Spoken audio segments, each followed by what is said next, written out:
Hi guys, thanks for tuning into another episode of Survivor 4ZA. So we've had our mini beast from the east. It's been good snow covering, and so we'll come outside today and do a bit of survival priorities, because we don't normally get really cold conditions like this. This is probably the second or third lot of snow we've had this year. So survival priorities for us are, there's always like a set pattern, the rules of 3. So the human body can go up to 3 minutes without air or oxygen. Not going to be an issue for us today because we're not underwater, we're not in an oxygen deficient area, we're breathing fine. Shelter, next priority. 3 hours you can survive really without decent shelter.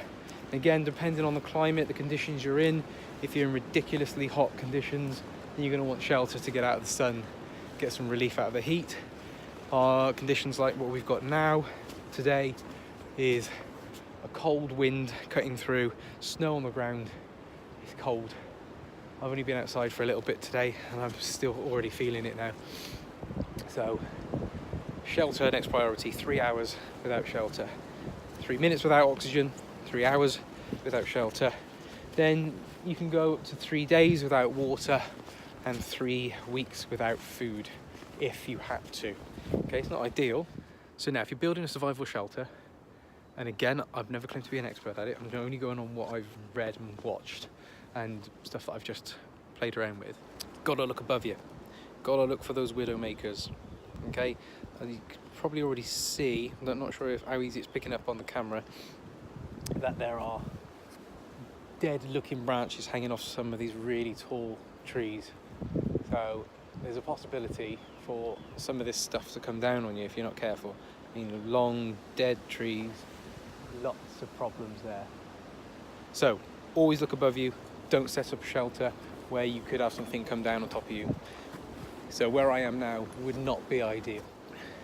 Also, the slope of the land, take that into massive consideration. You don't want to be on too much of a slope because you need that wind coming through. It's freezing cold. I don't know if you can hear that on the microphone. You don't want to be on too much of a slope because if you need to sit down or rest or lie down even for any length of time, you don't want to be constantly rolling down a hill. So you want somewhere near flattish, or somewhere that you can make a bit flattish with an improvised bed. Also, whilst you're on the lay of the land, you don't want somewhere in a massively exposed area, because you've tried to avoid all the widow makers. So you've gone to a massively exposed area, high up on top of a hill, because you're going to have that wind cutting straight through you. Likewise, you don't want to be at the bottom of a bowl too far downhill where water is naturally going to pool. Because you can set up your shelter, have a lovely shelter that you set up a couple of hours working on, try and get some rest, and then wake up in a couple of inches of water if the snow starts to thaw or you get a heavy downpour. So you don't want to be in a bowl, you don't want to be high up and exposed where you're in the elements. So you want to be somewhere where you're relatively protected, and using as much natural protection as you can. Avoid having to do too much of the work because you want to conserve your energy as well.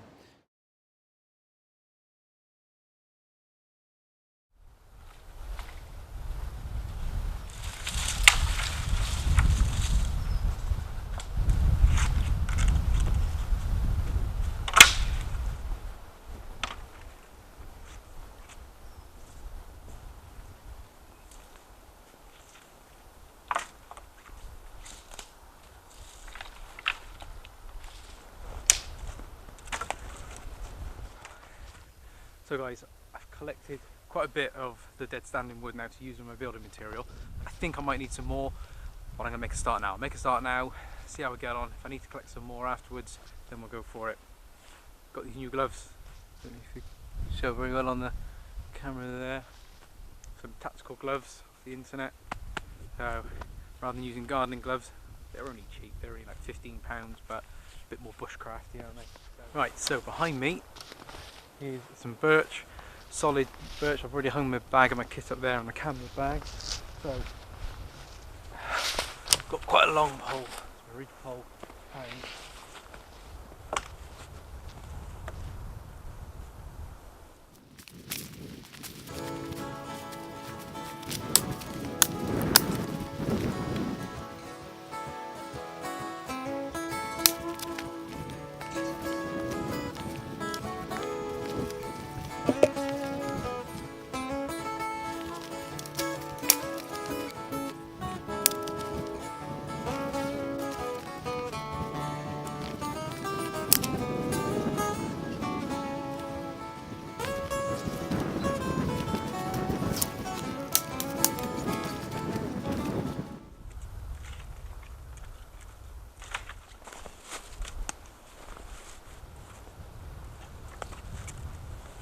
So as you can see behind me, shelter's starting to take nice shape now. That's probably 40-45 minutes build time. I've got a saw with me, but I've just not had to use it. The dead standing that I've found and I've been using has snapped really nicely over my knee or by standing on it and pulling it up. So save energy, save time, less sawing.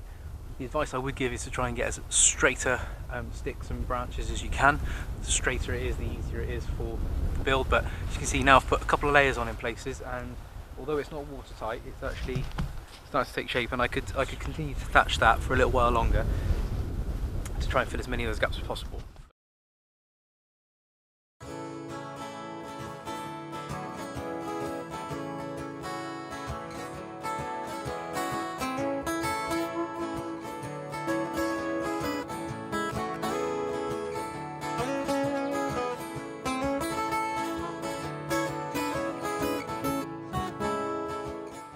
If we had some nice moss around or something, we could try and thatch it with some moss.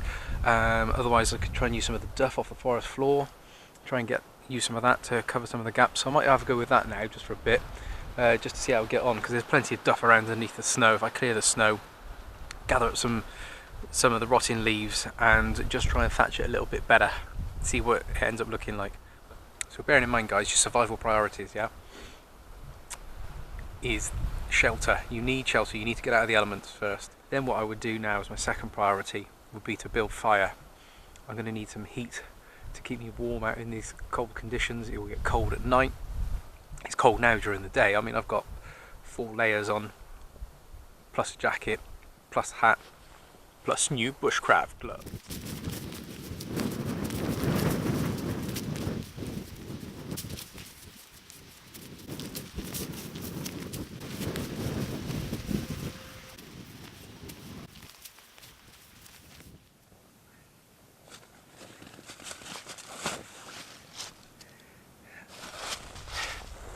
Cozy.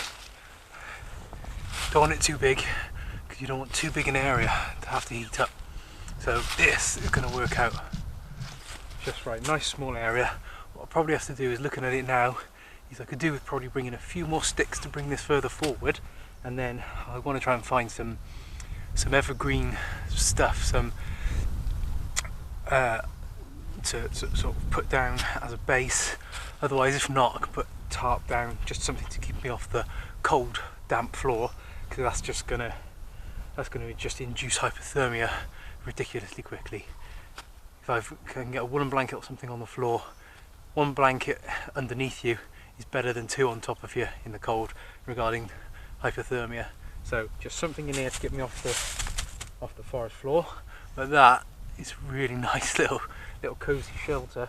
And it's well packed in now, and with all the duff, I've not got to worry about bugs and stuff this time of year. It's freezing cold, they're all died off, so I'm really happy with that. So that was my snow time emergency shelter, guys. Thanks for tuning in to watch this episode. I haven't been releasing much videos recently, because I've been doing loads of work on my house. Also I work full time, so this is a hobby for me. Trying to get out and do some of this stuff is I have to do it as and when I get the opportunity, and like I say, recently, the last few weeks, it's been difficult to get outdoors, but I've really enjoyed today. I've not done much shelter building, to be honest, especially since starting this channel. If you look back through obviously some of the videos, I've been playing around with some tarps and doing some different tarp shelters, and I've got still a few more that I want to try tarp shelter wise, but using natural materials, this was a nice change. Again, I've brought all my kit with me today, but I don't think I've used any of it. I've not used any of it. I've found timber that's already laid down on the forest floor, some dead standing. It's all been able to be snapped by foot and by hand, and I didn't even use paracording then to time the ridge pole up against the tree. It's just sat in a natural Y piece of the support tree, so I've not had to use any tools or any equipment. So thanks for watching this episode of Survival for ZA. I hope you've enjoyed it. A little bit different this time because, one, I'm in the snow. We don't normally get snow here. And two, just been shelter building with natural materials, which I haven't done a video of yet. So that was my first time building a shelter with natural materials. Hope to do some more of this sorts of thing in the future. If you like what we're doing, please click on the like and the subscribe button. Thanks again, and see you in the next video.